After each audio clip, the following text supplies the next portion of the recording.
Past 9. Time to talk high-tech business with Paul Brislen from twitter.com/Paul Brislen. Good morning. Also the head of Two Hands as well. I don't say that often enough. No, sneak that in. No. Say it again. But actually, the first topic this morning, and welcome into the Kiwi studio, by the way. It's lovely. You like it? Yes, I like the executive bathroom just over there. Yeah, it's nice, isn't waterfall, it? that's a good touch. Yeah. That's just off camera. Yeah. In fact, the first topic today covers a little bit of your field at the at Two Hands, and that's what Telstra did over the weekend. Yes. Just gone. Unlimited internet. Yep. For as long as you want over the. Do what you like. Yeah, do what you like. Download what you like. Upload, knock yourselves out. What happened? 48 hours.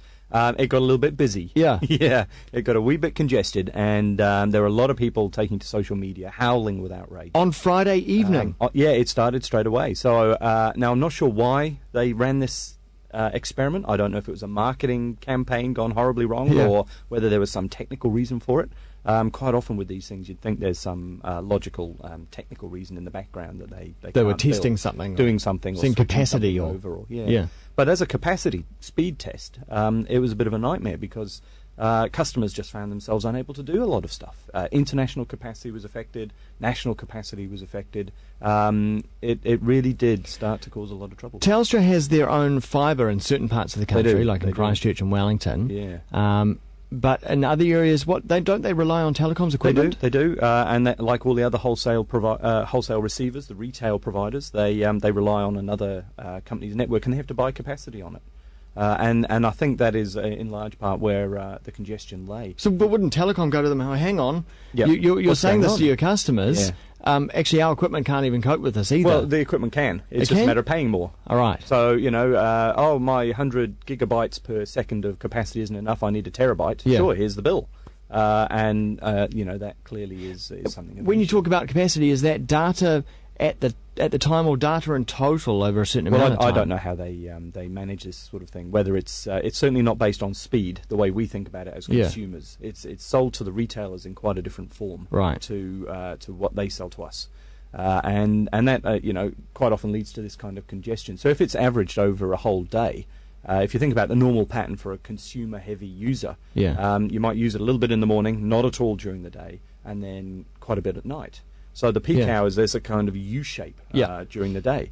Now, if your capacity load with your wholesale provider is based on an average, in the evening and in the morning, you're going to be over your peak.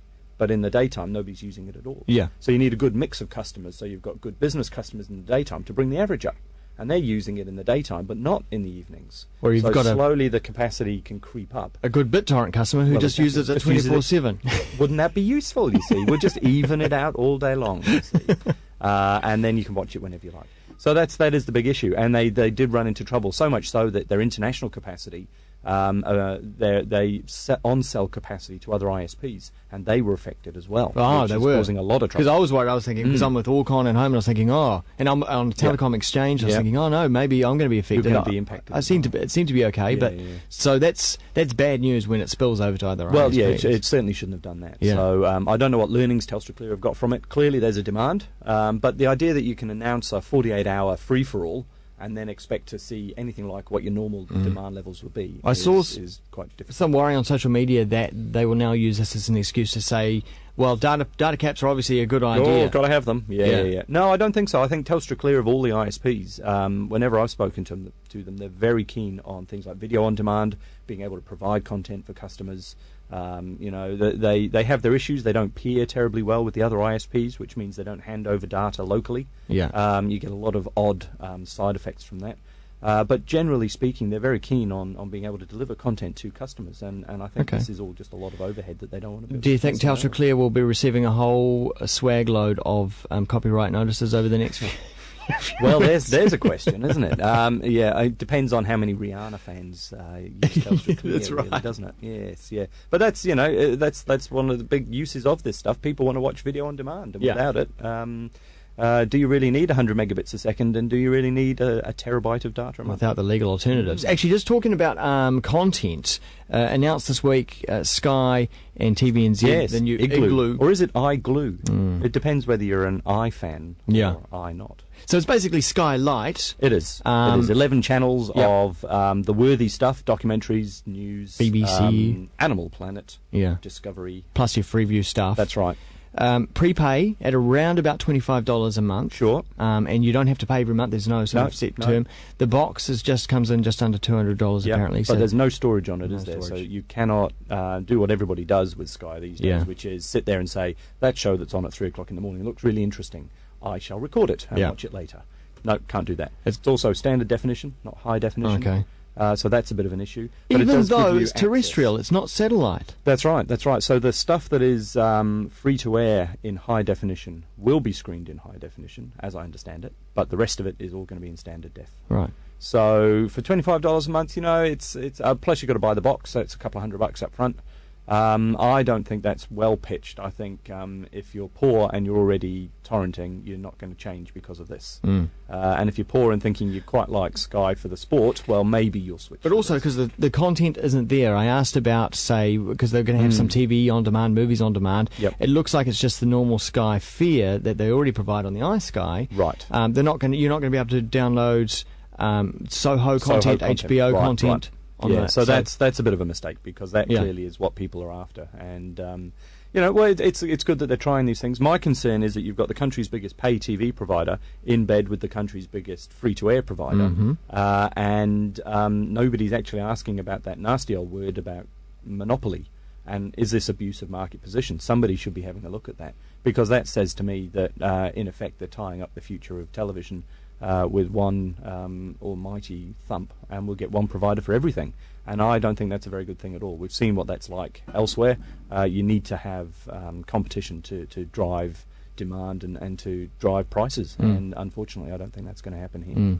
And they could say, oh, well, there's competition from the internet, but there isn't, is there? Because there's no legal competition. No, because say a company like Netflix isn't going to arrive here because the licensing conditions are. No, that's right. They can't get the rights to the programs. Yeah. So even if we've got the infrastructure and the physical capacity, and we could do a terabyte of data a month, they don't have rights to anything for this territory. It's all sewn up with either TVNZ or Sky. Yeah. And that is quite a concern. Yeah. I really do want to see a little bit of opportunity out there for somebody else to come into the market. It's a big problem. Big rollouts today, really, Yes. or in the last couple of days, from both Twitter and Facebook. That's right. Facebook has the timeline, which is everything you'd hope to forget about yourself.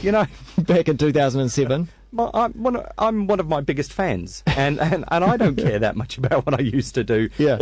There's a blizzard of information there, isn't there? There's stuff that you just wish you'd never put up. Yeah, and you can and easily hop to various times in your Facebook history. Most people, I guess, joined in 2007, I suppose. Yeah, I guess so. Yes. And we've got gaps where you shut it down for a while and then bring it back again, or it brings itself back. And it's quite horrifying. I just like to forget. Thanks. Interesting though that New Zealand is being released here first. We're like the test country. We are. We're the guinea pig. Yeah, we are the guinea pig for Facebook. Wonder why that is.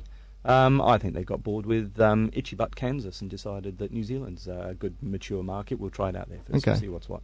But we are big users of Facebook. People do seem to love the whole social side of social media. Yeah. And that's what we're going to get out of this. And a new look Twitter from Twitter.com has rolled out as well. And I haven't had a good play with it, and we were just tutuing before. But there's swapped so much going on. They've basically, they've taken what's already there and just moved it around the page. And hidden some of it. So the things I do is I look at the general timeline, I look at the comments that are directed directly at me, and then I want direct messages.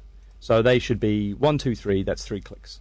Yeah. And I imagine it's probably a wee bit more complex than that now, and there seems to be notifications and all kinds of things going on there. I have no idea where my direct messages are. No, don't DM anybody for a while until you figure it out. I don't know where they are. Plus, apparently, you need to download the app for devices before you'll get access to it on the website. I think it's like early access or something. Yeah. So you feel special. Yeah, that's lovely. You know, I felt special anyway when, the beauty of Twitter is 140 characters, no mucking around. Yeah. It's simple. Mm-hmm. And that, I think, was its power, and this just looks to be getting quite... But this is Twitter saying, oh, look, all these apps have kind of stolen our thunder. They're using our service, but we really want people to visit our homepage. That's right. And on the website, I do use the website at home, but I use Echophon on my phone and on my iPad. It's just all that I need. It's Yeah. simple. It's Yeah. there. I can pull it down and pop it, and it refreshes. It's that easy to use. That's all I want. So I don't want all the bells and whistles. And if Twitter thinks it's going to make the money by providing all those bits on the background, I think they've... Well, talking about making money, where is the money being made? There's no money. I think they have to wait now for Google to buy them. That seems to be the business plan of today, doesn't it? Doesn't a service like Twitter reach a point where it becomes a necessity, on the web? It is part of the internet as we know it. That's right. And it's too big to fail? Well, you would hope so, because Twitter is so insanely useful and nothing else fills that niche at the moment. Yeah. Facebook is quite a different beast. YouTube, LinkedIn, they all have their place, but there's nothing quite like Twitter for that immediacy.